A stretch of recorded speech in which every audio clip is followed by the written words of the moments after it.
James catches, puts up a three. Won't go. Rebound Bosh. Back out to Allen. His three-pointer. Bang! Tie game with 5 seconds remaining. What is up? Hello, everybody. Welcome back to the away team. How's it going? It's going well for me, man. How about you? Good.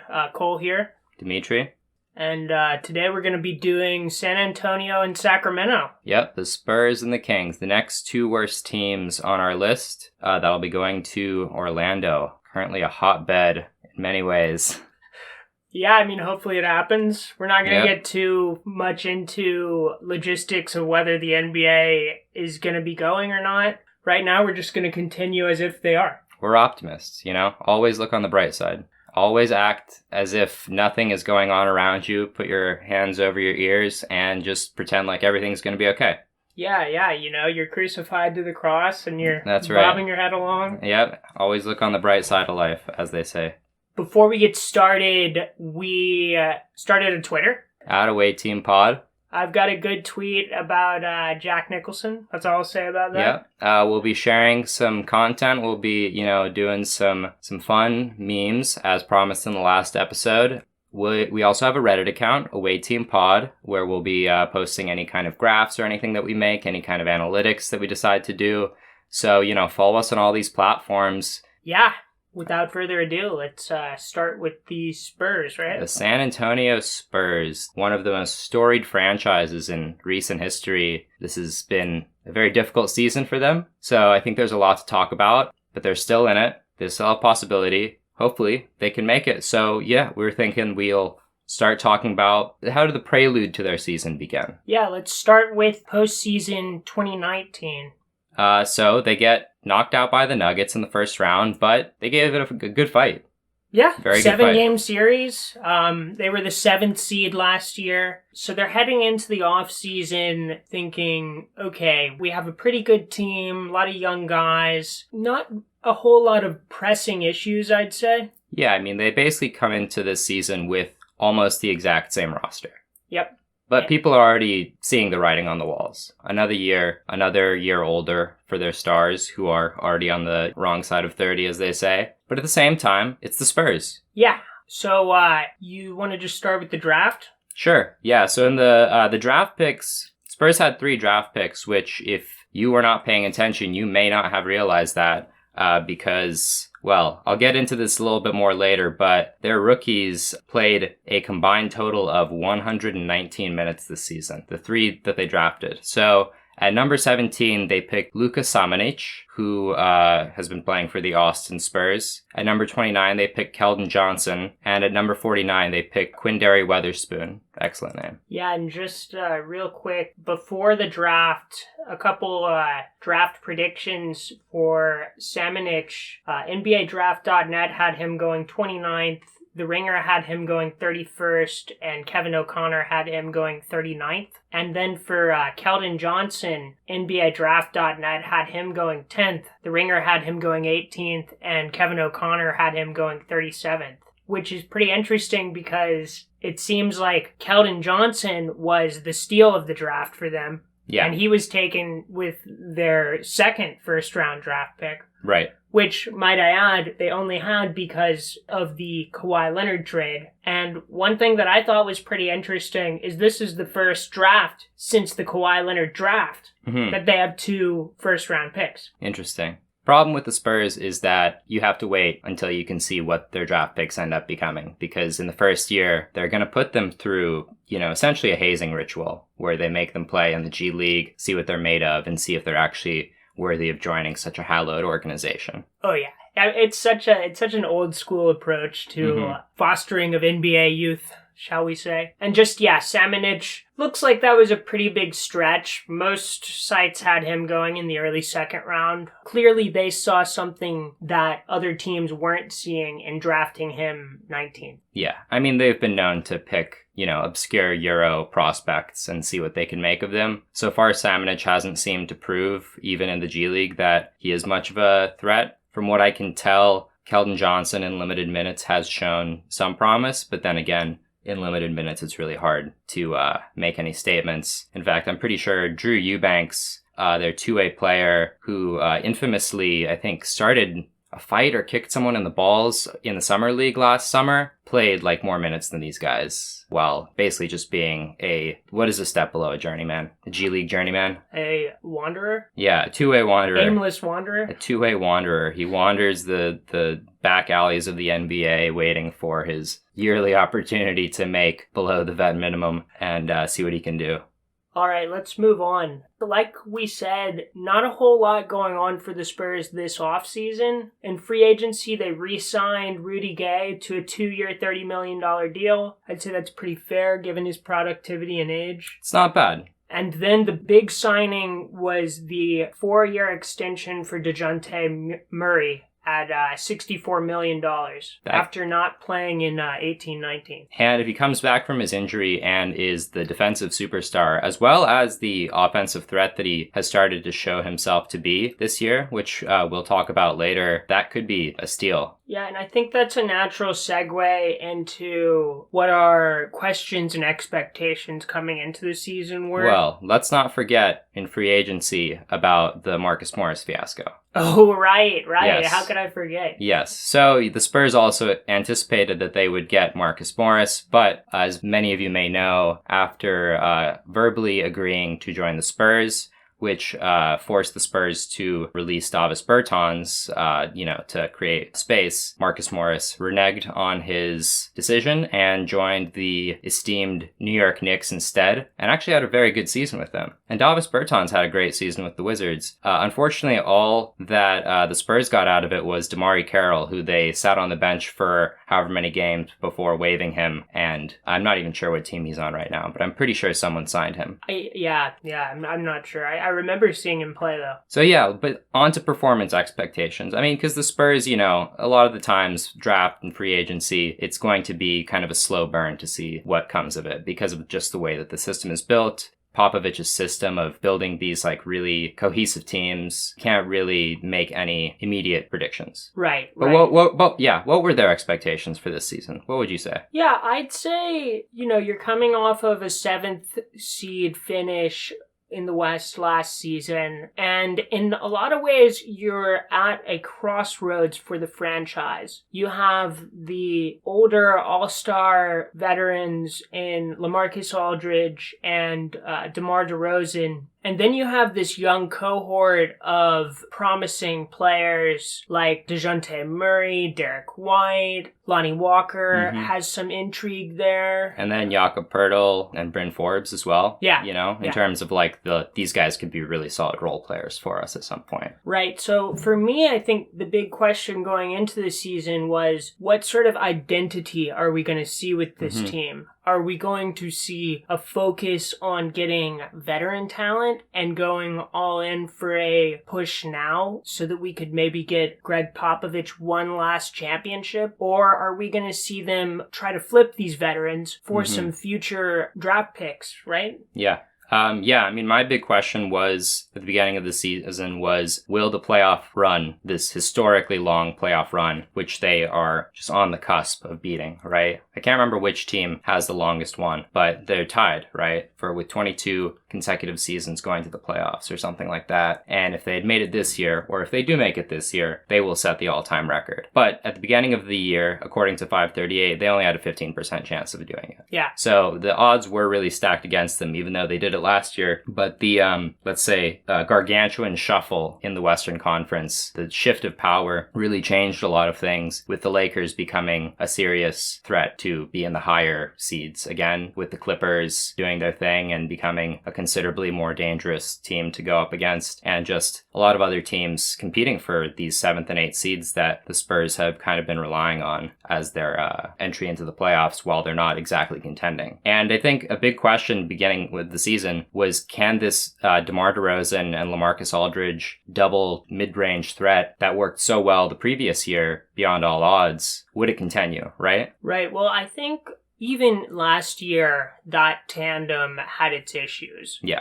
I believe I don't have the plus minus lineup info for LaMarcus Aldridge and DeMar DeRozan from 18-19, but I remember looking at it a year ago and seeing that it was a negative, but not a big negative. Right. Like -2 range. What kept them afloat last year was the fact that they had one of the best benches in the league. Yeah. But yeah, let's get into the regular season. The season actually didn't start off too bad. I believe they started off with a chain of, a few decent wins, but it really got bad when they had an 8-game losing streak very early on in the season. And these weren't, losses to unbeatable opponents at the top of the ranking. These were opponents like Memphis, Minnesota, Orlando, Portland, Washington, which kind of showed some cracks in the coaching strategies, in the roster construction, in the team identity, and even, regression among these younger prospects that people had hyped, like Derrick White, for example, that had hyped as this is the year that they might make the next step. Dejounte Murray.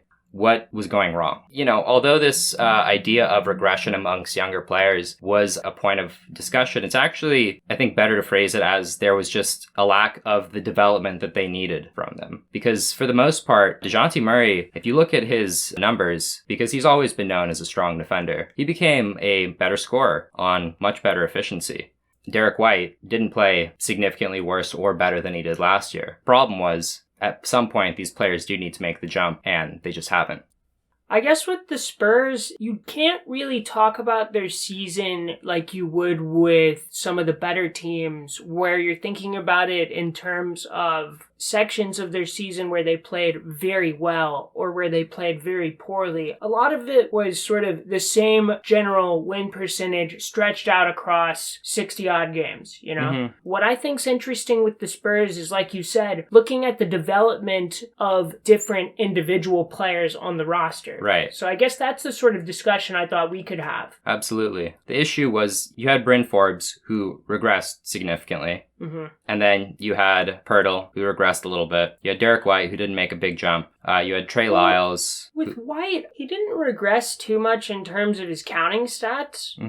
His counting stats were actually quite similar. He still averaged around 10 points per game, around 3.5 assists. His field goal percentage dropped slightly. The bigger issue with him, and this is something that I think will be a theme throughout a lot of these players, is the on-off stats for them all just plummet. In 18-19, Derrick White was a plus 6.4 on-off in the difference between him being on the court versus off the court. That number drops to 1.9. For him, I think one of the most interesting things is his position basically changes. He goes from playing 83% of his minutes at the point in 18-19 to 86% of his minutes at the 2 in 19-20, and even 8% of his minutes at the 3. That's making me say, okay, what is it about that transition from positions that makes him worse? I think part of it is, if you watch his game, he's at his best when he's attacking the basket, and maybe that's more difficult when he's attacking the basket against bigger defenders. Yeah. 2 guards versus point guards, or even sometimes 3 guards. But the difficulty is that the Spurs have decided that Dejounte Murray is going to be the point guard of the future. Yeah. And Derrick White has to take a back seat. So without addressing those issues, you really can't have more development with him unless, there's something has to be done. Do you bring him off the bench? Does he become your 6th man? How can Popovich use these players if he decides to come back for next season after that? I mean, a few more years. But how do you use these younger players and get the most out of them without necessarily playing them in these positions that they'll find impossible to succeed in? Well, I think that's why you see such a big shift in his positional minutes. Right. Derrick White's, that is. They are more interested in playing him at the 2 because they know long-term that's what he's going to have to be. Yeah. And I think the issues that you're talking about, the fit issues in the backcourt between Derrick White and Dejounte Murray, are also shown in the fact that they won't start Derrick White. They start Bryn Forbes. Clearly, there's something about that tandem that scares their coaching staff. It is very interesting because if you do look at Derrick White's stats, I mean, across the board, he seems to be either better or at least the same in almost every statistical category, and yet that is not enough to have him start at the 2. And I imagine that is because there is is some kind of friction between him and Dejounte Murray or someone in the starting lineup that just terrifies them, I guess. I found a couple stats that I think depict the reluctance to play them together. For one, in this year, where Derek White is playing more of his minutes at the 2, his defensive box plus minus, last season he was actually a very strong defender. Right. 1.3 DBPM. It drops to 0.2. Wow. Which is a significant drop. And his field goal percentage at the rim, like we said, that's one of his strengths, right? He's fast and he gets by people and he's a fairly good finisher. In 18-19, he hit 65.5% of his shots at the rim. That dropped to 54.6% this year. And I think that shows even more that he's just having trouble going by bigger defenders. Yeah, and then on the other end, you have these 2 veteran former All-Star players that the Spurs are looking at as their current base, right? And how are they working together? And I think when you were talking about what was their best stretch, the most memorable part of their season was when out of nowhere, LaMarcus Aldridge became a 3-point sniper out of nowhere. You know, he goes from shooting 32% on less than 2 3-point attempts a game from the beginning of the season to December 21st. Then from December 23rd on to the suspension of the season, that jumps up to 42% on over 4 attempts a game. And not only does that make LaMarcus Aldridge a better player, but that makes DeMar DeRozan a better player. Because DeMar DeRozan goes from averaging 20.7 points, 5.4 rebounds, and 4.7 assists on 49.9% from the field with 80.7% at the line on 5.8 free throw attempts. I'm not even going to go in on the 3-point percentage numbers for DeRozan. I mean, what's the point? Anyways, after this shift with LaMarcus Aldridge, DeRozan's stats shoot up, and for the rest of the season, he scores 23.4 points a game, gets 5.8 rebounds, 6.3 assists on 55% from the field, and 87% from the line on over 7 free throw attempts a game.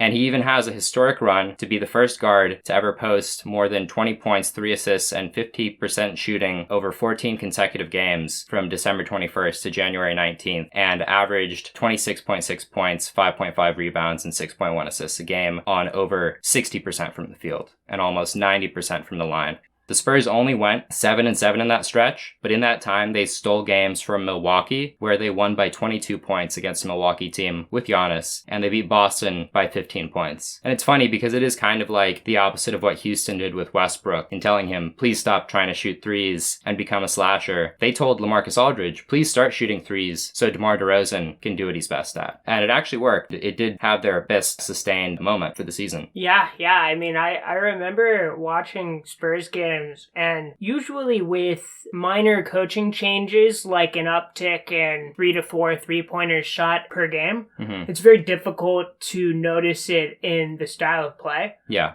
But you could just see the offense flowing more fluidly when LaMarcus Aldridge was situated behind the 3-point line more often. Yeah. It was very noticeable. And then in terms of this up and down season that the Spurs have had, interesting enough, I was looking at their record. In the regular season, they held an 11-win, 19-loss record against teams who had over 500 win rate, which is best among all teams seeded 8th and below, plus Brooklyn, better than OKC, and only slightly below Dallas. But they had a 16-win, 17-loss record against teams below 500, which is worse than everyone else in the bubble, except for the Wizards. And in that time, they had stolen games against the Thunder twice, against the Clippers, against the Rockets, against the Bucks in a blowout, the Celtics in a blowout, Toronto, Miami, the Jazz twice, and Dallas. So, I mean, they're the team that if you are a playoff contender, you might not want to go up against them, even though they look soft on the outside. But then they seem to have these failings against these teams that are supposedly easier to beat. And you were thinking, might that help them in the bubble? Yeah. I mean, look, you've only got 8 games to make up ground with the other teams fighting for that 8th seed in the West. Teams that are, I think, older, more experienced, and like you just said, that have a better record during the regular season against better teams are going to be better equipped to make up those games. Just a quick note on DeMar DeRozan. That guy is the hardest player to evaluate I think I've ever seen. Absolutely. Man, you look at some of these advanced stats for him, and they're on par with some of the best players in the league. Yeah. VORP, 1.9, 37th in the league, which is right next to Pascal Siakam, Devin Booker, Paul George, Shai Gilgeous-Alexander. BPM gives him a similar evaluation, 1.6, which is 63rd in the league, which should rank him in the top half of starters in the league, right? Yeah, and his counting stats speak for themselves. Yeah, his counting stats are amazing. 22 points per game, 52% from the field. He looks like he should be one of the better players in the league. The problem is you get to on-off and he's minus 4.5. Right. How is that possible for a guy with those stats? Yeah, there is some kind of mystery there where DeMar DeRozan, despite all of his efforts, makes his teams worse, which is unfortunate. It's really quite sad. But, I mean, my theory is it's the three-point shooting and the defense. Yeah, because defense is a killer. He's a bad defender. Minus 0.5 defensive box plus minus. That's 74th worst in the league.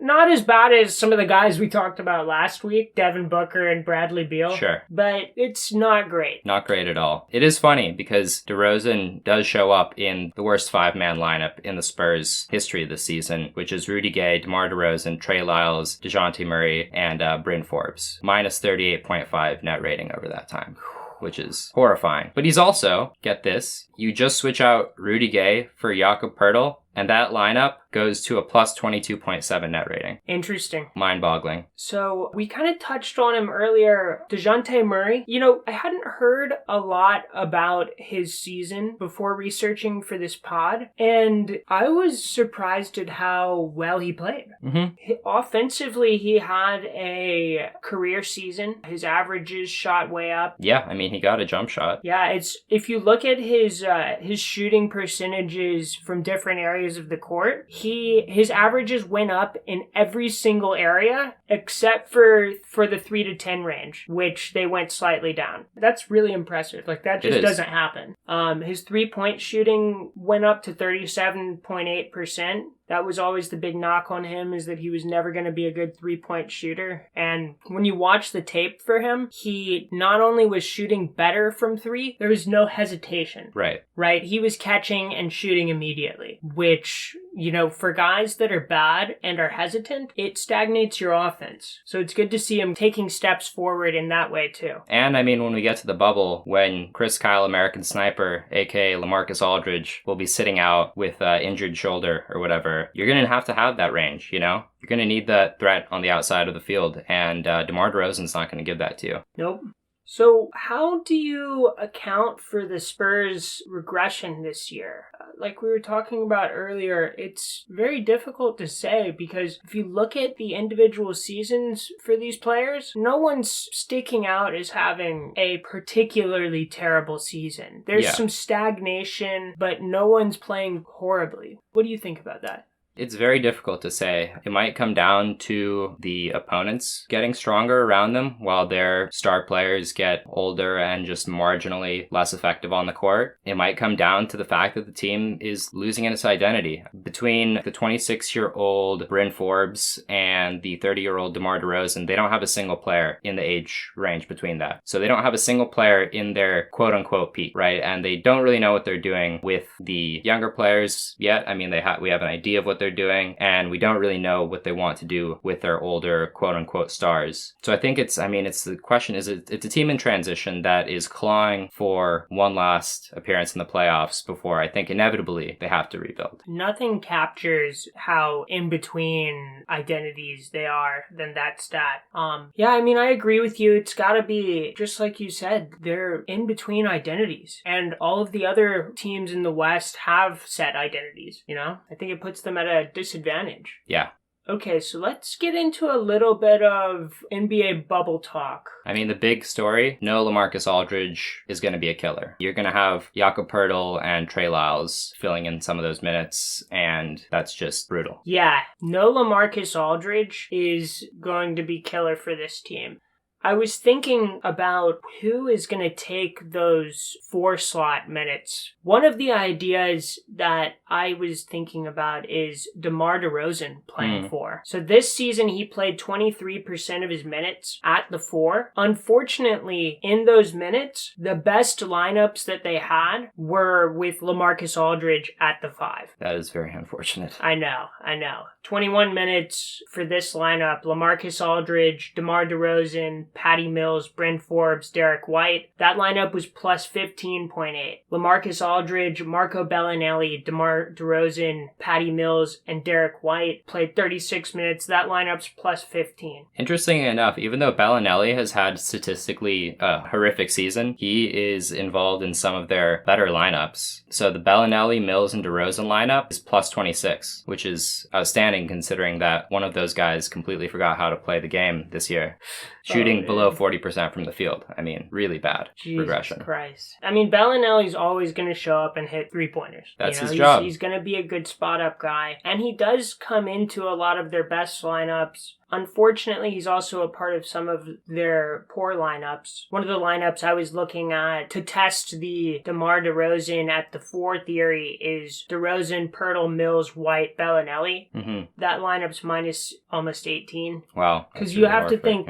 Pirtle is going to be playing a lot of those 5 minutes. Yeah, and he just doesn't have the versatility of LaMarcus Aldridge. Not even close to it. This lineup hasn't played a whole lot, but I'm very curious about it. DeRozan, White, Murray, and then maybe Bellinelli and Trey Lyles at the 5. That's a guy who can shoot and space the floor. Yeah. If you watch the tape for the DeMar DeRozan at the 4 lineups that had Aldridge in them, it was a lot of strong side putting all 4 other players and putting LaMarcus Aldridge on the weak side and giving him a post-up. Right. You could pretty easily do that with DeRozan as the post-up player. DeRozan's actually a really good post-up player. Scores about 1.02 points per play on post-ups, which is 81st percentile. You could run isolation for DeRozan. I couldn't believe this, but he's 89th percentile in ISO plays, which is just right ahead of Kawhi Leonard. Here's my issue. DeRozan is widely known, rightfully so, for being one of the biggest postseason chokers in the league. And if he treats this 8-game regular season conclusion it is basically win or go home. It's exactly the same as a playoff to them. Will the same yips appear? I mean... It's impossible to quantify, but that's the issue. You have these numbers, but will DeRozan be able to do it? But I do agree that DeRozan doing these, like post-ups, they're kind of almost a dirty word in the NBA these days, but DeRozan makes them efficient, right? He's such an idiosyncratic player in that way, and I think the question is, will they be able to use him effectively in those ways? Because he is one that has to carry the team. I think their chances are really bad because they're already a win down from the Pelicans, and their schedule is significantly harder. Even though their schedule, so if you didn't see on our Twitter, you can find a graph showing the increase in schedule strength for each team based on what it was supposed to be before the season shut down and what it will be in Orlando. And basically both the Spurs and the Kings ended up right about where they were before, right in the middle of the pack in terms of schedule difficulty. But when you have 8 games to catch up with all these other teams and they all are just as hungry as you and they're not missing their best or second best player, depending on how you look at LaMarcus Aldridge, it's a tough road ahead. And I'm even more afraid of what the 2021 Spurs are going to look like because they really are a team that needs... they were supposed to have Kawhi as their franchise guy. They're Tim Duncan, and then he left. Yeah. It's a ship without a rudder right now, unfortunately. Like you said, it's going to be a tough road. I do think, though, that the only way that they make any noise in this NBA bubble is if they go all in on DeRozan as a number 1 option, and he gets over those yips. Yeah. That's just the only way that I see this team doing anything. Yeah. And I think there's a pretty slim chance that even that happens. I'm sure Popovich's ego also, after last year's FIBA loss and this year's disappointing season with the Spurs, I'm sure his ego is already bruised. And, Pop, if you're listening to this, we love you. You're an amazing coach. You're one of the greatest of all time. Don't let these twilight years define you. That's not what it's about, man. We love you. If you really want to go out on top, maybe you intentionally get COVID during the bubble and you die. Genius. Okay.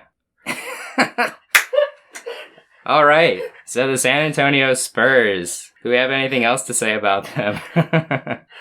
I think that's it. Okay, great. So we're going to take a quick break and we'll be back to talk about the Sacramento Kings. Are they more fucked or less fucked than the Spurs? Stick around to find out.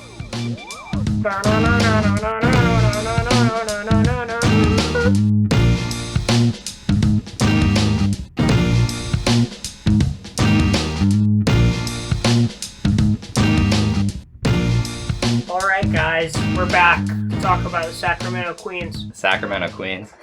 Do you remember when Shaq called them the Queens back in the day? I do not. I blocked it out of my memory. At the height of the Lakers-Kings rivalry, Shaq went on TV and was like, I'm not afraid of the Sacramento Queens.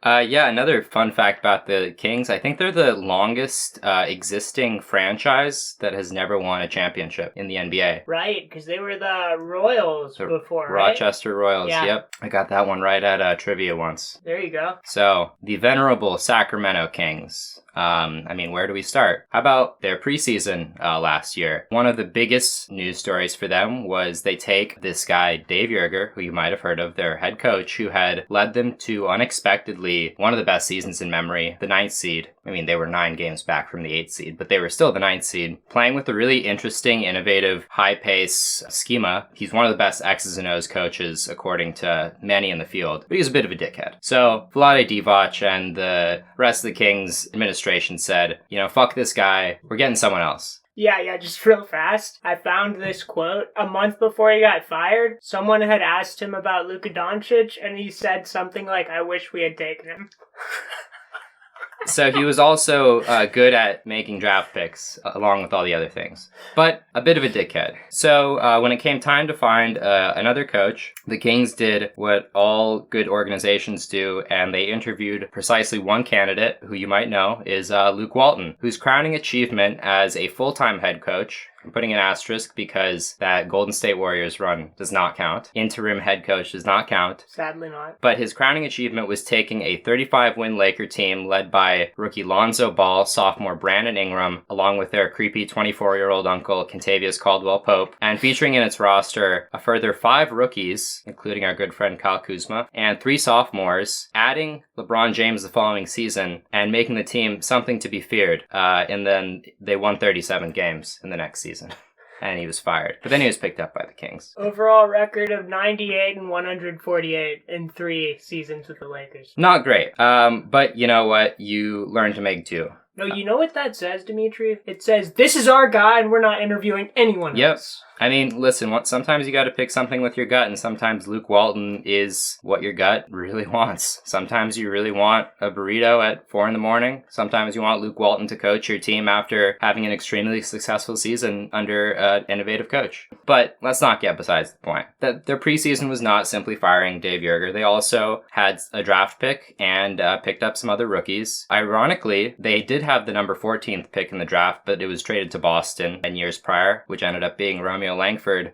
They drafted Justin James at number 40, who ironically has played better than Romeo Langford. And at number 55, they picked up Kyle Guy, who was a legend in college, but I think has played a total of 2 minutes in the NBA. They also picked up Wenyen Gabriel and Daquan Jeffries. So, my man, Wenyen Gabriel. Yes, another friend of the podcast, Wenyen Gabriel, really cool guy. Unfortunately, I believe he is no longer on the Kings as of today, but, he had his few months there. Hard to say which picks were good or bad. Wenyen Gabriel's already off the team. All the others are non-entities. At least they did not draft Romeo Langford at 14th, expecting him to be game ready, because they definitely need a game ready rookie more than Boston. Really, what got my goat was their free agency moves. Harrison Barnes for $85 million over 4 years. Controversial opinion, I actually think that was their least bad free agent signing of the season, despite the fact that it was the most costly and, possibly the largest overpay. Okay. If you're talking about least bad, they had one good sign, which was Richaun Holmes. Richaun Holmes, yeah. 2 years, $9 million. So you must be excluding that one. Yes, that is the best. That's the only good signing. Yeah. And extending Buddy Hield was also a great move. But signing Harrison Barnes on a declining contract, declining was very smart, but otherwise very perplexing. perplexing. I mean, is he really the team leader? Is he really the vet that you need to get your young players to get across that line? Like, everyone knows that he's a joy to coach, great personality, very versatile defender, very decent shooter, and, you know, facilitate. Like, he does everything kind of okay. But to say that he is a $21.5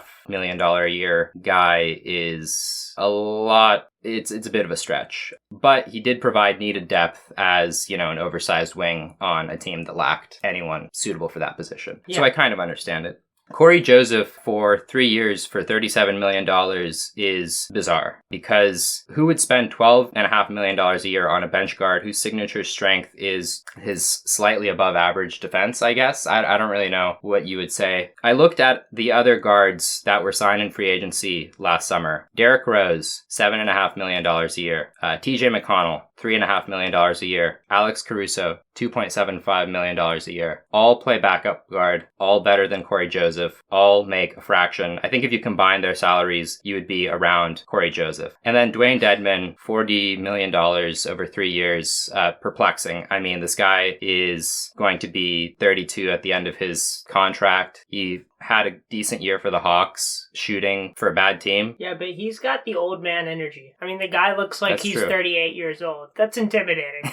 The man has spoken with ghosts, and I guess Vlade Divac really appreciates that. You can't put a number on that quality. As they would soon find out, Dedmon's efficiency was kind of a Johnsonian deal with the devil, and he lost his abilities after 1 year on a less than 30 win team, and his shooting numbers, I think the percentages literally halved. Kind of unfortunate. So the one I was a little bit conflicted about at the time was the Ariza deal. 2 years, $25 million for Ariza. I didn't think was too bad at the time. Problem is, like we'll get to, he was fucking terrible. Terrible. Yeah, terrible attitude. Just didn't really do much. I think he was also supposed to provide that wing depth that they needed, like Barnes. But, you know, you're overpaying two mediocre vets to do a job that, you know, you could underpay a younger player to do. Yeah. But yes, the Rashawn Holmes, and even looking back after Hield's rocky season, I think the Hield extension still, at the time, I thought it was actually a stronger deal than the Jaylen Brown extension for the Celtics. Yeah. I thought Hield had proven himself to be a much better player, and to make less money than Jaylen Brown I thought was a robbery. Obviously, Jaylen Brown has had a great season, which we'll talk about more when we have our Celtics episode. But even then, I think Hield, as long as they keep him happy, and even on that salary, I think he is an easy trade piece that almost any team would want to pick up. So I think that, and the Holmes was just accidental genius. No one had any idea that he would be good. And even after all of these injuries that he suffered, and I'm still not sure if he's going to be playing in the bubble, he was amazing. He excelled in the clutch. He was fearless. He had grit. He was exactly the player that they needed to give themselves a personality that they might have not otherwise had with the meek Luke Walton and a gang of struggling vets and rookies. So let's get into the regular season. First, just expectations. Yeah, development. Just development. Yeah, Fox, Hield, and Bagley. What I wrote is development. Look, you made the 9th seed last year. Yep. Maybe with the right amount of development, you could compete for the 8th seed like they're doing right now. Yeah, they had a 1 in 8 chance, or 12% according to 538 as the start of the season, which is comparable to the Spurs. Yeah, and the other thing I was looking at is Fox and Hield potentially being all-stars after last year. One of the two could have definitely done it. After last year, where they both had amazing years, very efficient, and with a very interesting, cool, fun to follow, above all, team philosophy. A lot of people were looking at them to make a bigger jump this year. Right. But to start the season, 5-game losing streak. And to the Suns on opening night, before anyone realized that the Suns were going to have an amazing 10-game opening streak. Well, in their first 25 games, they were okay. Yeah. They had the 5-game losing streak, but then they got their win percentage up to 11 and 14 with a plus 1.5 point differential. Pretty good. Not bad. But then December 13th happens.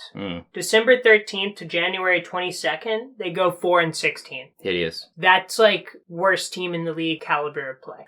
But then on January 18th, the Trevor Ariza trade happens.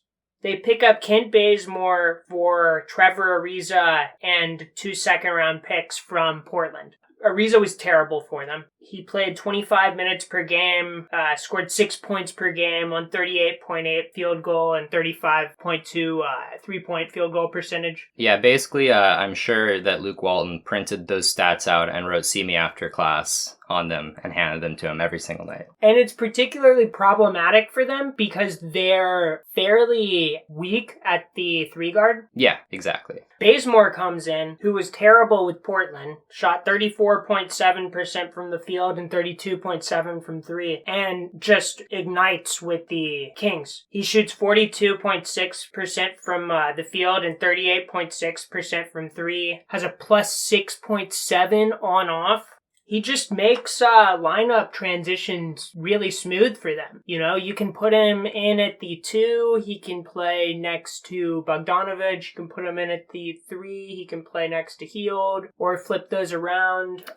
One thing I do think is interesting, just going back to what you said about their worst stretch. Yeah. I think immediately before their worst stretch, they had what I would consider their best stretch, where they beat the Mavs and the Rockets on a back-to-back, and then they beat the Thunder right after that, all by just a few points. So if you look at net rating, you won't see it. But they, take 3 big wins. And they also, across the season, did beat the Jazz, Celtics, Nuggets, Mavs. They beat the Clippers twice. Yeah. And they beat the Heat. Yeah, I mean, that's a good stretch. I would still argue that after January 22nd, which is when the losing really starts and Bazemore gets acclimated to the starting lineup, you're talking about their best prolonged stretch. Right. They go 13-8, and they're just catching fire. They beat the Clippers by 21 points on January 30th. I think they have wins like that. Yeah, they beat the Heat by 8 points on February 7th. They had a very good stretch right before the All-Star break, and after the All-Star break, it appears that they went 7-3. Yeah, I think they were something like 5th in the West over that time period, which is awesome. One of the other things that happens right around that time, on January 24th, Buddy Hield is moved to the bench. A lot of drama there, or people were trying to incite drama, I would say. I don't know. I think Buddy Hield is a bit of an emotional guy. I think he was trying to play it cool, but I do think that it burned a little bit. What's weird about it is the Kings have always had issues with starting both Bogdanovich and Hield together. I don't think it's necessarily that the stats for them together are terrible. They're actually plus 1.5 over 650 minutes. Yeah, I think I looked at what the stats were like last season, and they were a little bit worse. I think they were like -3 over a bunch of minutes. Right. But like you said, plus, what was it? Plus 1.5 over 650 minutes. That's not bad. But Bogdanovich and Bazemore, over the 175 minutes they played after the trade was made, was plus 7.9. Yeah. Yeah, so they move Buddy Hield to the bench and instantly start playing better. What I thought was really weird is they start this lineup in a lot of games immediately after the trade. So basically they start Harrison Barnes, Bogdanovich, Fox, Bjelica, and then they're dead set on starting some center. Some center. Yeah. And what you see a lot of is, especially immediately after the trade, is Harry Giles as the 5th starter. And it's really weird because that lineup is fucking awful. It's -20. That is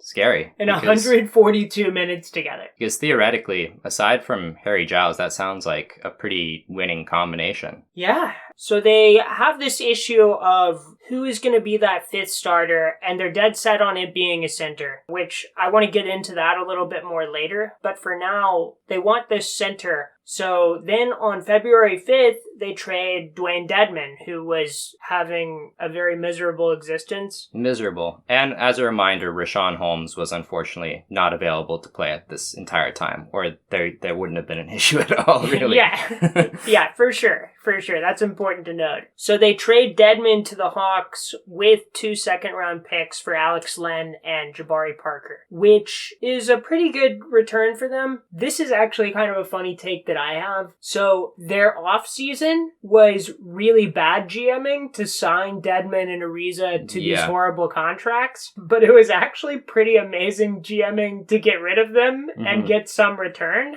Yeah, I actually don't know how they pulled off the trade deadline so well, because basically they undid every single mistake that they made that would have kneecapped them, aside from possibly Harrison Barnes. But again, he's on a declining contract, so literally the decision looks better and better as the years go on, unless he completely loses his touch. Right, and with the Dedmon trade, sure, they sent out 2 second-round picks, but keep in mind they had 2 coming in from the Portland trade. Right. So they're a net even there. And the Hawks kind of win as well because they have Alex Len, who is never going to be with the team for an extended time. Jabari Parker, who had been putting in empty stats and had been injured for most of the time. They don't really lose anything, and they get back a player who knows the organization. And even if he's bad, it doesn't really matter because they would end up making the Capella trade shortly after. Yeah, so they make this Dedmon trade. It's sort of the final piece in putting together what would be their roster for the rest of the season. A roster which we've already said was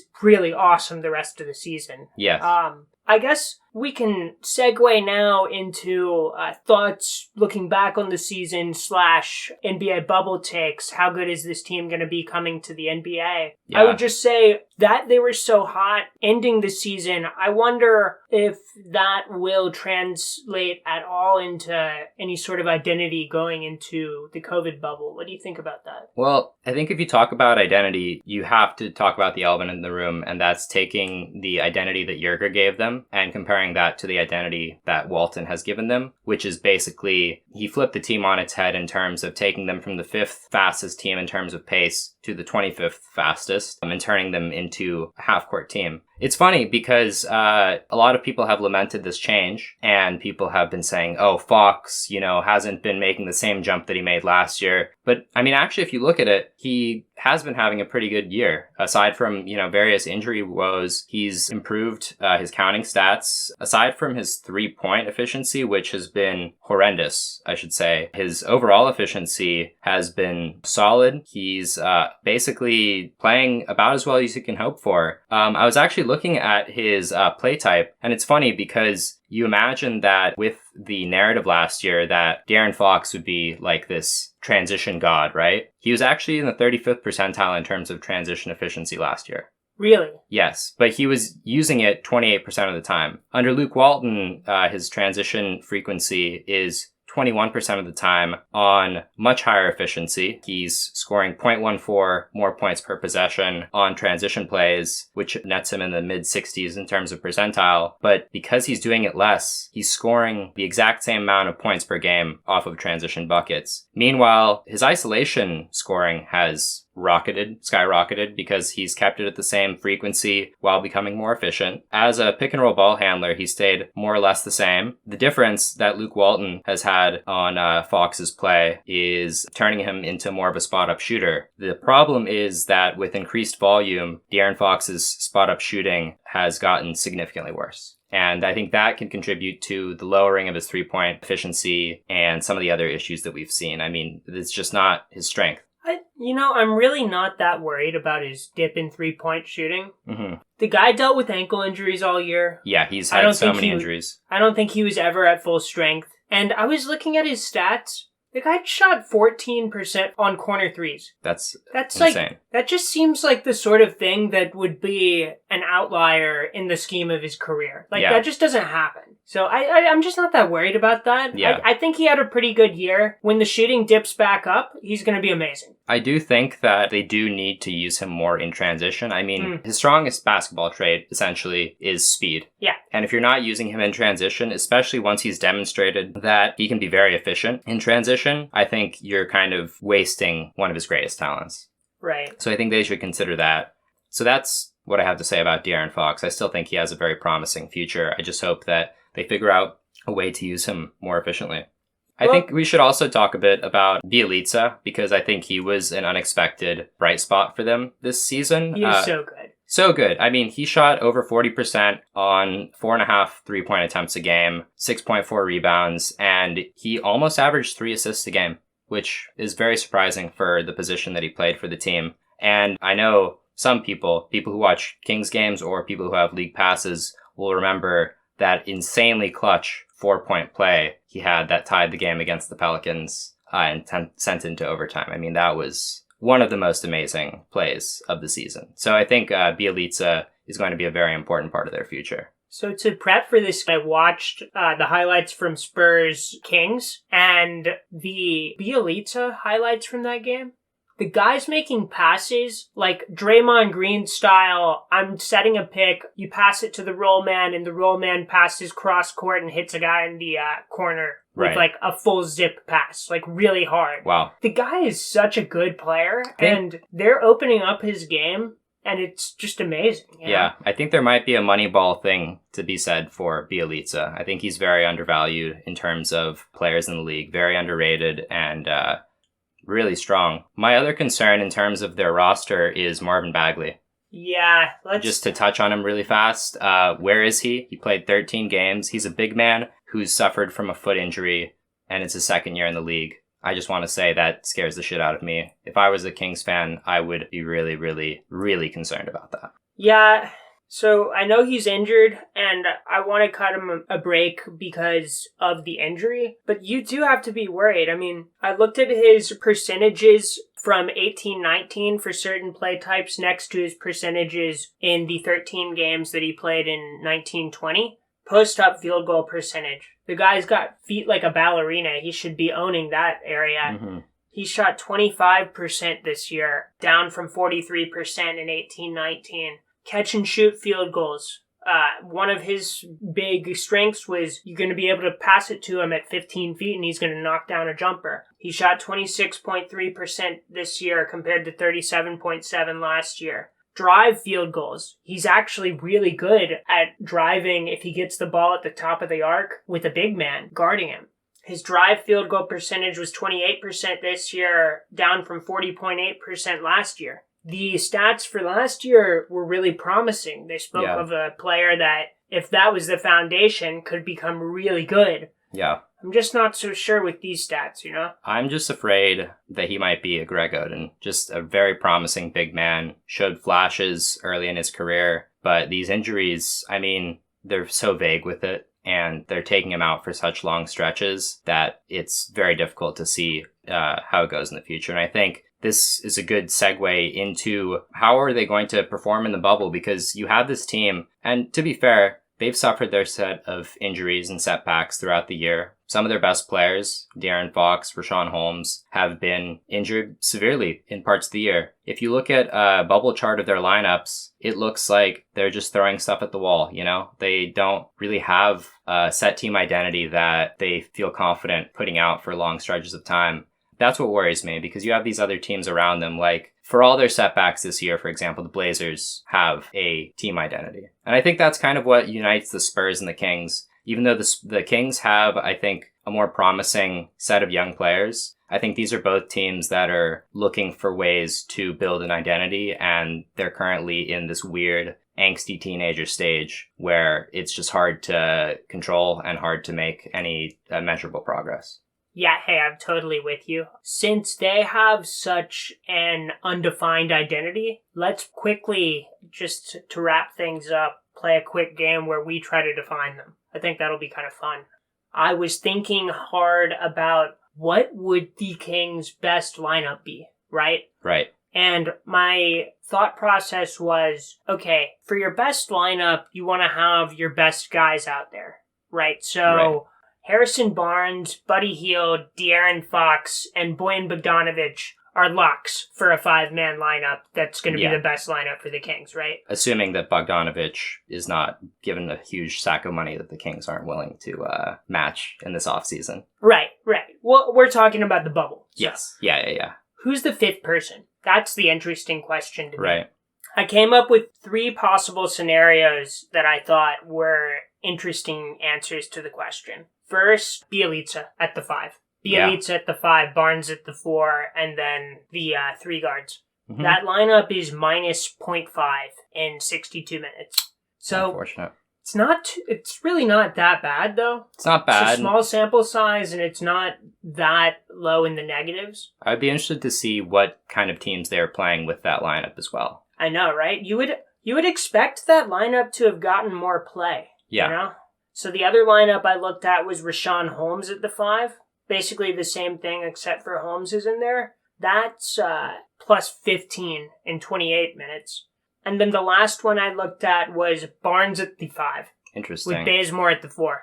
Very interesting. Because I think that puts probably their 5 best wing defenders out there at once. Right. It's a lineup that you're going to see if they end up playing the Rockets or the Clippers, I think. And that lineup is amazing. Plus 41 in 23 minutes. Oh, wow. So, at the very least, you're going to see them tinkering with these lineups and giving them a little more time. I know there's some people that think that with lineups that you'd expect to see more minutes from, but that haven't played that many minutes together, some coaches like to save their best lineups for the postseason so that opposing coaches don't know how to respond to it. Makes sense. Maybe there's a little bit of that. I feel like that's giving the Kings a little bit too much credit.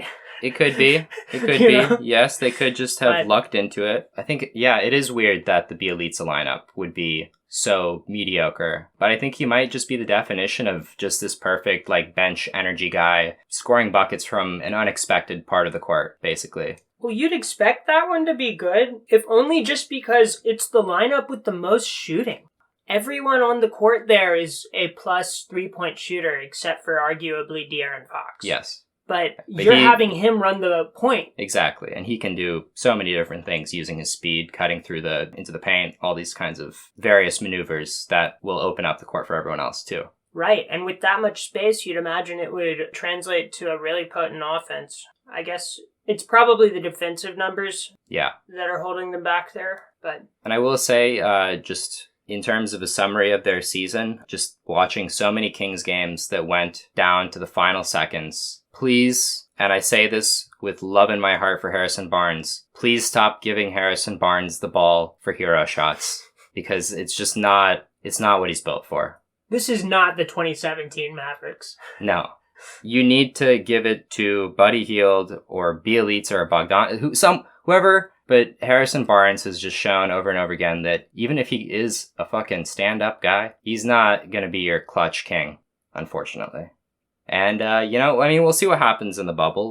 Their schedule isn't particularly hard, not particularly easy. There's a lot of competition. What's a not clutch king? He would be a French king. He loses most of his wars. Yes, exactly. He's, he fights a lot of wars, wins a couple, but for the most part... He would wear an ascot. Yes, he would fall off his horse marching into battle. No disrespect to Harrison Barnes. I truly do think you are a good player.